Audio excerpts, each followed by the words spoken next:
Hello friends, मेरा नाम है स्नेहलता और आप सबका स्वागत है मेरे चैनल स्टडी विथ मी पर। तो आज मैं लेकर आई हूँ आपके लिए क्लास 10th का चैप्टर 2 का पार्ट 2। इसका पार्ट 1 बन चुका है, उसका लिंक आपको डिस्क्रिप्शन में मिल जाएगा।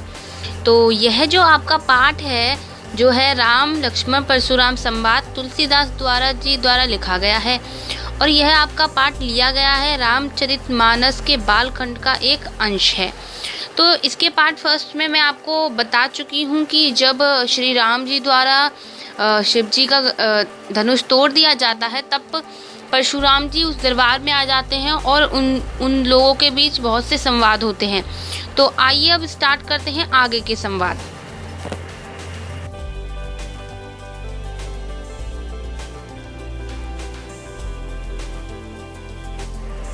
आप देख सकते हैं, आपको अपनी स्क्रीन पर पंक्तियाँ लिखी दिखाई दे रही होंगी। तो चलिए इन्हें पढ़ना स्टार्ट करते हैं। कौसकी सुनुहु मंद येहु बालकु, कुटिलु कालवश निजी कुल घातकु, भानुवंश राकेशु कलंकु, निपट निरकुशु अबुधुस असंकु, काल कबूल होइए छिन माही, कहो पुकारी खोरी मोही नाही, तुम्हा हट कहू जो चहु उभारा, कही प्रतापु बलु रोष हमारा, लखन कहेहु मुनि सुजसु तुम्हारा, तुम ही अछत को बरने पारा, अपने मुँह तुम्हा आपिन करी, बार अनेक भांति बहु बरनी, नहीं संतोषु न पुनि कहू कहू, नहीं सिरी नहीं रिस रोकी दुसहु दुख सहु, वीरवर्तरी तुम धीर अछोवा, घारी देत ना पाओ शोभा, सूर समर करनी कहरी कहीं ना जान वही आपू, वित मान रन पाइन रीपू कायर कतही प्रतापू। तो आप इन पंक्तियों को ध्यान से देखिए और मैं आपको इसकी व्याख्या समझाती जाती हूँ। इन पंक्तियों को देखकर आप मेरी व्याख्या सुनिए कि मैं आपको क्या समझाना चाहती हूँ। तो चलिए इसकी व्याख्या शुरू करते हैं। जब परशुराम जी बहुत कुछ बोल देते हैं और लक्ष्मण जी उनके जवाब देते जाते हैं तो परशुराम जी विश्वामित्र जी उनसे कहते हैं कि इसे बालक समझकर माफ़ कर दीजिए। विश्वामित्र जी परशुराम जी से कहते हैं कि इसे बालक समझकर माफ़ कर दीजिए। तो इसके उत्तर में परशुराम जी कहते हैं कि हे विश्वामित्र सुनो, यह बालक कूट बुद्धि और कुटिल है। इस बालक के अंदर बिल्कुल बुद्धि ही नहीं है और इसे पता ही नहीं है ये काल के वश में आकर क्या कहता जा रहा है और ये ऐसी ऐसी बातें कह रहा है। यह अपने कुल का ही घातक बन गया है, अपने कुल के लिए ही घातक बन गया है। ये है तो सूर्यवंशी, परंतु जिस प्रकार चंद्रमा पे कोई कलंक होता है ऐसे ही ये सूर्यवंश में कोई कलंक के समान है। यह बिल्कुल उदंड मूर्ख और निडर है। मतलब इसे बिल्कुल डर ही नहीं लग रहा है, इसे बिल्कुल यही नहीं सूझ रहा है कि ये क्या बोल रहा है और मैं कौन हूँ और ये मेरे सामने कुछ भी बोलता जा रहा है। और अभी क्या कहते हैं, अभी क्षण भर में यह काल के ग्रास हो जाएगा। मतलब कि परशुराम जी कहते हैं कि मैं रुका हुआ हूँ, मैं इसको दंड नहीं दे रहा। मैं चाहूँ तो क्षण भर में ही इसे काल को सौंप दूँ।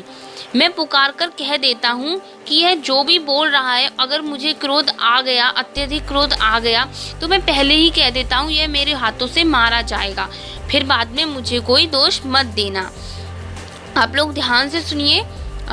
फिर आगे बोलते हैं, यदि तुम इसे बचाना चाहते हो, परशुराम जी विश्वामित्र जी से ही कहते हैं, अगर तुम इसे बचाना चाहते हो तो इसे मेरे प्रताप, मेरे बल, मेरे क्रोध के बारे में बता दो कि मैं कितना प्रतापी हूँ, मैंने कितने प्रताप किए हैं, मेरे अंदर कितना क्रोध है और मैं दयाहीन हूँ, मुझे किसी पर दया नहीं आती। तो यह सुनकर लक्ष्मण जी कहते हैं कि हे मुनि, आप सूर्य मतलब कि आप इतने बलवान हैं, आपको खुद पता है कि आप कितने बलवान हैं, आप कितने महान हैं। तो आपके रहते हुए आपका वर्णन कोई और कैसे कर सकता है?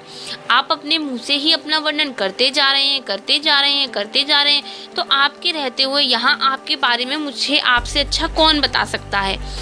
आपने तो अपने मुंह से ही अपनी करनी अनेकों बार वर्णन कर दी है। मतलब कि आप जब से यहाँ खड़े हैं तो आपने तो इतना कुछ मुझे अपने आप बता दिया है, तो आप दूसरों से क्यों बोल रहे हैं कि वो आपके बारे में मुझे बताएं? और फिर लक्ष्मण जी कहते हैं कि अगर आपको इतना कुछ कहकर, इतना कुछ अपने बारे में मुझे बताकर संतोष नहीं मिला है, अपनी बढ़ाइयाँ मारते हुए इतना मतलब आपको संतोष नहीं हुआ है, तो आप और भी कुछ कह सकते हैं। और मैं अपने जो आप जो कहते जाएंगे मैं उसे सुनता जाऊंगा, मैं अपने क्रोध को संभाल सकता हूँ। फिर कहते हैं कि आप वीरता का व्रत धारण करने वाले, धैर्यवान और शोभा रहित हैं। आप गाली देते हुए शोभा नहीं देते।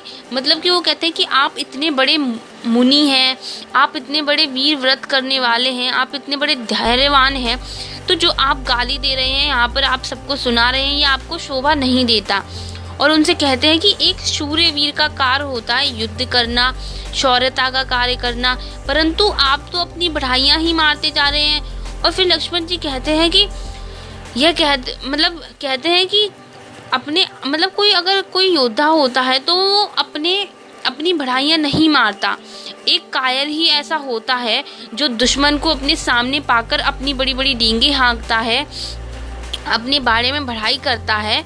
और कहते हैं कि शत्रु को युद्ध में उपस्थित पाकर कायर ही अपने प्रताप की डींगे हाँकता है। मतलब कि कोई कायर ही अपने आप को बताता है कि मैं इतना शूरवीर हूँ, और आप भी बिल्कुल वैसा ही कर रहे हैं। तो फिर देखिए, हम आपको ये बिल्कुल अच्छे से समझ आ गया होगा। तो एक बार फिर से मैं आपको समझा देती हूँ कि इस पद के अंदर क्या हुआ है।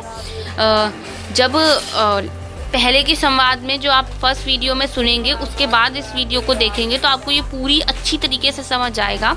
पहले विश्वामित्र जी कहते हैं परशुराम जी से कि यह बालक है, इसे छोड़ दीजिए, क्षमा कर दीजिए। फिर परशुराम जी विश्वामित्र जी से कहते हैं कि आपको तो लग रहा है ये बालक है, हे विश्वामित्र सुनो, यह बालक क्या क्या कहता जा रहा है, इसे स्वयं पता नहीं है, और अगर मुझे क्रोध आ गया तो मैं इसे मार भी सकता हूँ, तो फिर बाद में मुझे दोष मत देना। यह सब सुनकर लक्ष्मण जी बोलते हैं परशुराम जी से कि आप इतने वीर हैं और अपनी वीरता की इतनी डींगे हाँक रहे हैं, ऐसा तो कोई कायर ही करता है। तो मैं आशा करती हूँ कि आपको यह बहुत अच्छे से समझ आया होगा, और अच्छे से ही समझ आना चाहिए, क्योंकि आपको ही अपना एग्ज़ाम देना है। तो चलिए अब देखिए, आपको आगे के पद दिखाई दे रहे होंगे अपनी स्क्रीन पर। चलिए इन्हें पढ़ते हैं। तुम्ह तो कालू हाँक जनु लावा, बार बार मोही लागी बुलावा, सुनत लखन के वचन कठोरा, परसु सुधारी धरेहु कर घोरा, अब जनी देही दोषु मोही लोगू, कुटवाधी बालकु वज जोगू, बाल बिलोकी बहुत में बाचा, अब येहू मर निरहा भा साचा, कौशिक कहा क्षमिक अपराधु, बाल दोष गुण गनही न साधु, खर कुठार में अकरोहु कोही, आगे अपराधी गुरुदोही, उत्तर देतर छोड़ू बिनु मारू, केवल कौशिक सील तुम्हारे, न तो यही काठी कुठार कठोरे, गुर ही उरहीन होतेउ श्रम थोरे, गाधीसु न कह हृदय हसी मुनि ही हरि यारे सूझ, अब अय मय खाड़ न उखमय अजहू न भुज सुबूज। तो आप इसको स्क्रीन को ध्यान से देखते रहिए और मेरी व्याख्या को सुनते रहिए। आगे देखिए क्या होता है। आगे लक्ष्मण जी परशुराम जी से कहते हैं कि आप तो मेरे लिए काल को ऐसे बार बार बुला रहे हैं जैसे कि वो आपके वश में हो। आप तो मानो काल को हाँक लगाकर बार बार उसे मेरे लिए बुलाते हैं। लक्ष्मण जी के इतने कठोर वचन सुनकर परशुराम जी अपने जो उनके हाथ में कुल्हाड़ी होती है, जो उनके हाथ में फरसे होते हैं, उन्हें अच्छी तरीके से पकड़ लेते हैं और वे बोलते हैं कि अब लोग मुझे दोष ना दें, क्योंकि यह बालक मेरे हाथों से मरने ही योग्य है। मतलब लक्ष्मण जी जब कहते हैं कि आप तो काल को ऐसे मेरे लिए बुला रहे हैं जैसे काल आपके ही वश में हो और प्रतीक्षा कर रहा हो आपकी आज्ञा की। और फिर जब लक्ष्मण जी ऐसा सब कुछ बोलते हैं तब परशुराम जी को इतना क्रोध आ जाता है कि वो अपने हाथ में जो उनके अस्त्र होता है उसे संभाल के पकड़ते हैं, जैसे कि वो लक्ष्मण जी पर अब वार ही कर देंगे। और फिर परशुराम जी कहते हैं कि अब कोई मुझे दोष नहीं देना, क्योंकि यह बालक इतना कड़वा बोल रहा है, इतना बुरा बोल रहा है, मेरी हर बात का जवाब देता जा रहा है, यह बालक तो मरने के ही योग्य है। इसे मैं बालक, मतलब वो कहते हैं कि मैंने इसे बालक समझा और इसे बालक समझकर बहुत बचाया, पर अब तो यह सचमुच मरने को ही आ रहा है। मतलब परशुराम जी कहते हैं कि मैंने तो इसे बालक समझ रहा हूँ और बालक समझकर बार बार इसकी बातों को टाल दे रहा हूँ, सोच रहा हूँ कि यह बालक है और कुछ नहीं बोल रहा हूँ, पर यह बालक अब तो बोलता ही जा रहा है और अब तो यह सचमुच मरने को आ गया है। विश्वामित्र जी ने कहा, अपराध क्षमा कीजिए। मतलब वो लक्ष्मण जी के लिए कहते हैं कि परशुराम जी से कहते हैं कि लक्ष्मण को माफ़ कर दीजिए, अपराध क्षमा कीजिए। और परशुराम जी से कहते हैं कि बालकों के दोष साधु कभी नहीं गिनते। मतलब बालकों के दोष तो साधु कभी गिनते ही नहीं है, बालकों के दोष और गुण को साधु लोग नहीं गिनते। फिर परशुराम जी बोले, तीखी धार और कुठार में दया रहित और क्रोधी और यह गुरुद्रोही और अपराधी मेरे सामने उत्तर दे रहा है। मतलब कि एक तरीके से जो परशुराम जी हैं वो लक्ष्मण जी और राम जी के गुरु हैं और यह दोनों उनके शिष्य हैं। तो परशुराम जी कहते हैं, जब विश्वामित्र जी लक्ष्मण के लिए कहते हैं कि अपराध क्षमा कीजिए और बालकों के गुण और दोष गिनना एक साधु को शोभा नहीं देता, यह अच्छी बात नहीं है। तो परशुराम जी बोलते हैं कि इस बालक को पता है कि मैं दया रहित हूँ, मेरे अंदर बहुत क्रोध है और अब तो यह मेरा गुरुद्रोही भी हो गया है कि यह अपने गुरु को जवाब दे रहा है। लक्ष्मण जी के लिए कहते हैं ये अपने गुरु को जवाब दे रहा है और अब तो यह मेरा अपराधी ही बन गया है। इतने पर भी मैं इसे बिना मारे छोड़ दूं।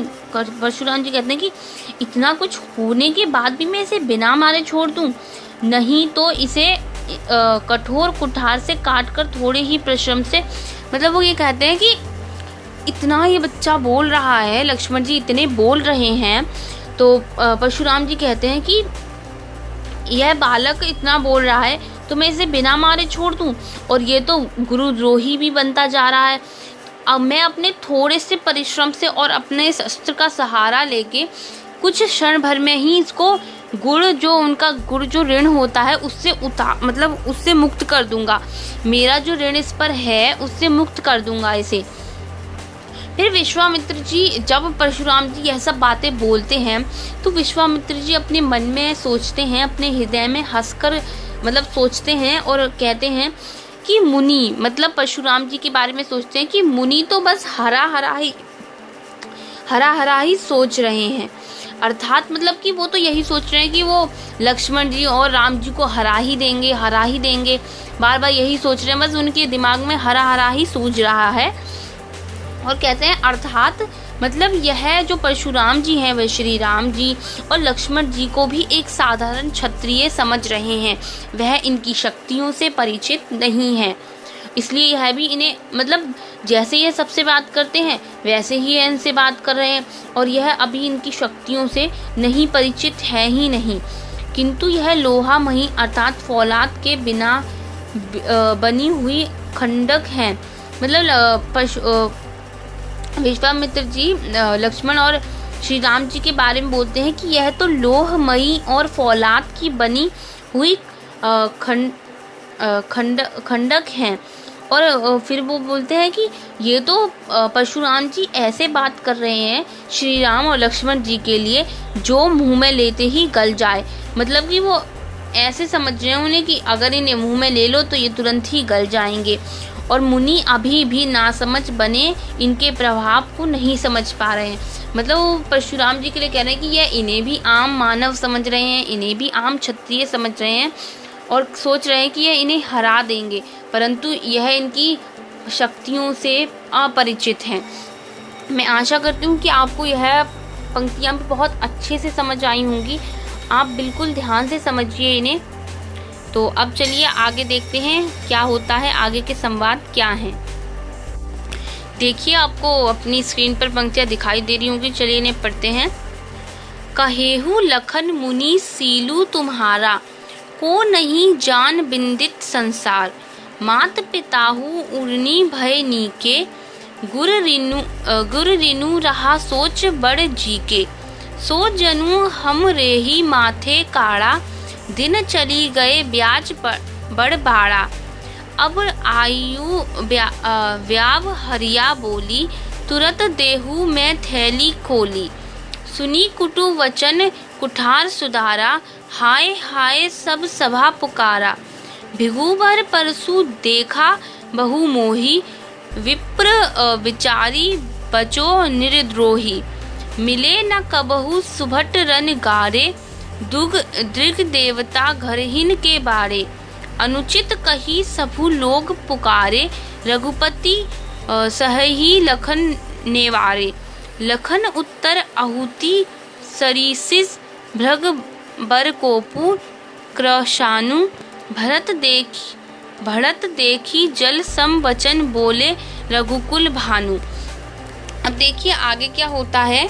जब इतना कुछ परशुराम जी कह देते हैं और विश्वामित्र जी मन में उनके लिए सोचते हैं कि ये श्री राम और लक्ष्मण को भी आम बालक समझ रहे हैं। विश्वामित्र जी की बातें सुनकर लक्ष्मण जी ने कहा कि आपके शील को कौन नहीं जानता। मतलब लक्ष्मण जी परशुराम जी से कहते हैं कि आपके शील को कौन नहीं जानता, आप कितने प्रतापी हैं यह कौन नहीं जानता। वह तो संसार भर में प्रसिद्ध है। आप तो माता पिता से अच्छी तरह उद्धृत ही हो गए होंगे। अब गुरु ऋण रहा, मतलब कि आप तो मतलब आपने जो हमें शिक्षा, आप तो हमारे माता पिताजी से बहुत अच्छी तरीके से परिचित हैं और आपने जो हमें शिक्षा दी और जो गुण ऋण जो आप कह रहे हैं, गुरु का ऋण जो बात यहाँ आ रही है, इसका भी हम समाधान कर ही देते हैं। मतलब जिसके दिल में बड़ा सोच लगा है वह मानो हमारे ही माथे कड़ा है। बहुत दिन बीत गए हैं और उसका ब्याज भी बढ़ गया है। मतलब परशुराम जी जब कहते हैं कि मैं इसे जो गुरु ऋण है उससे मुक्त कर दूंगा, तो इसके लिए लक्ष्मण जी आप कह रहे हैं कि जो आप गुरु ऋण की जो आप बात कह रहे हैं उसका हिसाब हम अब कर दे रहे हैं। और इतने दिन बीत गए हैं, उस पर ब्याज भी बहुत बढ़ गया होगा और अब किसी हिसाब करने वाले को बुला लाइए तो मैं तुरंत थैली खोल कर दे दूंगा। परशुराम जी के लिए जब लक्ष्मण जी इतना कुछ कहते हैं कि जो गुरु ऋण की बात से मुक्त करने के लिए परशुराम जी मुझे कह रहे हैं, तो अब किसी हिसाब करने वाले को बुला लीजिए तो मैं परशुराम जी को उनका गुरु ऋण दे दूंगा। तो इतना जब लक्ष्मण जी कहते हैं तो लक्ष्मण जी के कड़वे वचन सुनकर परशुराम जी ने फिर से अपना जो शस्त्र है उसे संभाला, जैसे कि वो उन पर प्रहार करेंगे। तो जैसे ही उन्होंने अपना शस्त्र संभाला तो सारी जो सभा थी वह डर गई। मतलब उन्हें यह लगा कि अब तो शायद परशुराम जी उन पर प्रहार कर ही देंगे। तो सारी सभा में हाय हाय होने लगी। फिर लक्ष्मण जी ने कहा कि आप मुझे बार बार फारसा क्यों दिखा रहे हैं। हे मुनि, परशुराम जी से लक्ष्मण जी कहते हैं, हे मुनि आप मुझे बार बार फारसे क्यों दिखा रहे हैं।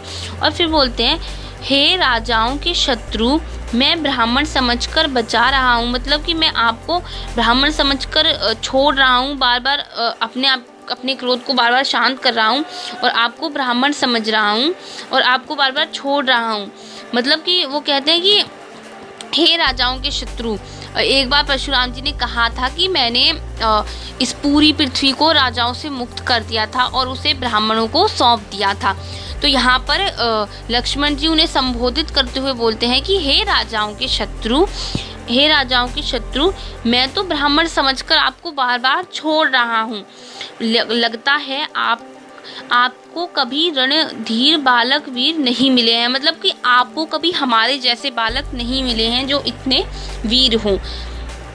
और फिर वो बोलते हैं, हे ब्राह्मण देवता, आप तो सिर्फ अपने घर में ही बड़े हैं। फिर यह जब लक्ष्मण जी यह बात बोलते हैं कि आप तो घर में ही बड़े हैं, तो सारी सभा बोलती है कि यह तो अनुचित है, यह लक्ष्मण जी ने गलत बात कही कि आप घर में ही बड़े हैं। सब लोग मतलब सभा में सब लोग कह देते हैं यह अनुचित है, यह अनुचित है, क्योंकि परशुराम जी बहुत बड़े शिव जी के भक्त हैं और वह बहुत बड़े गुरु भी हैं। तो फिर जब बात बिगड़ने लगी तो जो वहाँ पर श्री राम जी इतने समय से खड़े थे, सब लोग जब ऐसा कह रहे थे कि अनुचित है, अनुचित है, तब रघुनाथ जी ने मतलब श्री राम जी ने लक्ष्मण जी को इशारा करते हुए रोक दिया, कि अब लक्ष्मण जी कुछ ना बोलें। लक्ष्मण जी के उत्तर से जो आहुति के समान थे, मतलब कि लक्ष्मण जी ने ये कहा था कि आप तो अपने घर में ही बड़े हैं, जो मतलब बहुत ही बेकार बात लगी सबको ही। तो तभी श्री राम जी ने लक्ष्मण जी को रोक दिया, उन्हें अपनी आंखों से इशारा किया और बोल दिया कि लक्ष्मण अब तुम शांत हो जाओ, यानी अब तुम कुछ ना बोलो। फिर परशुराम जी के क्रोध रूपी और फिर राम जी कुछ ऐसी बातें बोलते हैं जो परशुराम जी को इतना क्रोध आ रहा होता है, और जब वो राम जी कुछ बोलते हैं तो वो कुछ ऐसी बातें बोलते हैं कि परशुराम जी के क्रोध रूपी अग्नि को जब उनकी अग्नि जो बढ़ रही है तो वो कुछ ऐसे वचन बोलते हैं कि उनकी पूरी अग्नि शांत हो जाती है। मतलब कि परशुराम जी के क्रोध रूपी अग्नि को बढ़ते देखकर रघुकुल के सूर्य श्री रामचंद्र जी ने जल के समान वचन बोले। मतलब आगे के जो संवाद हुए होंगे जो आपकी कविता में या फिर आपकी बुक में नहीं दिए हैं, तो आगे कुछ राम जी ने कुछ ऐसे वचन बोले जिन्हें सुनकर परशुराम जी का जो क्रोध था वह शांत हो गया और वह पूरी तरीके से शांत हो गए। मैं आशा करती हूँ कि आपको ये पूरी कविता अच्छे से समझ आई होगी। आप इसे शेयर कीजिए अपने दोस्तों को ताकि उन्हें भी ये समझ आए, और सब्सक्राइब कीजिए हमारे चैनल को। नई वीडियो पाने के लिए आपको नोटिफिकेशन मिल जाएगा जैसे ही हम कोई नई वीडियो डालते हैं। अगर आपको कुछ ना समझ आया हो तो प्लीज़ कमेंट करके पूछ लीजिएगा, मैं आपको वहीं पर जवाब दे दूँगी। शेयर कीजिए, सब्सक्राइब कीजिए, और thank you watching this video.